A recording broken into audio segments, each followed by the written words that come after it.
ఒకప్పుడు గంగానది మహాప్రవాహంతో ఉరకలేస్తూ భూమి మీదికి వచ్చింది. పాపాలను కడిగి ప్రజలకు జీవం పోసుకుంటూ చివరకు సముద్రంలో కలవాలనే ఆతృతతో ముందుకు సాగుతోంది. అలా వస్తూ వస్తూ నేటి విజయవాడ, అప్పటి బెజవాడ ప్రాంతానికి చేరుకునేసరికి ఒక పెద్ద కొండ గంగమ్మ దారిని అడ్డగించింది. అదే కనకదుర్గమ్మ కొలువైన ఇంద్రకీలాద్రి. ఉప్పొంగుతున్న గంగమ్మకు ఆ కొండను దాటడం సాధ్యం కాలేదు. ప్రవాహం పెరిగితే ప్రజలకు హాని జరుగుతుందేమోనని ఆమె ఆందోళన పడింది. అప్పుడు గంగమ్మ భక్తితో కనకదుర్గమ్మను ప్రార్థించింది. అమ్మా, నాకు దారి చూపించు.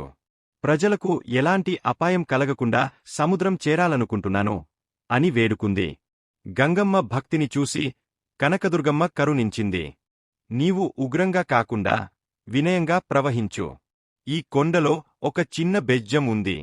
ఆ మార్గం గుండా నీవు ప్రవహిస్తే ప్రజలకు ఎలాంటి హాని ఉండదు అని చెప్పింది. అలా ఆ కొండ గుండా గంగమ్మ శాంతంగా ప్రవహించింది. ఆ కొండ కూడా ఒక మహాభక్తుడిలా మార్గమిచ్చింది. అందుకే ఆ ప్రదేశానికి బెజవాడ అనే పేరు వచ్చింది అంటారు.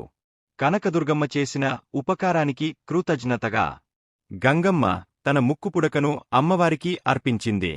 అప్పుడామె ఇలా వరమిచ్చింది.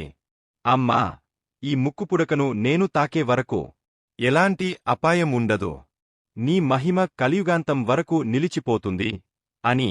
అందుకే నేటికీ విజయవాడలో కనకదుర్గమ్మ ముక్కుపుడకకు ప్రత్యేక ప్రాముఖ్యత ఉంది. ఇది భక్తి, కరుణ, రక్షణకు ప్రతీకగా నిలిచిన పవిత్ర కథ.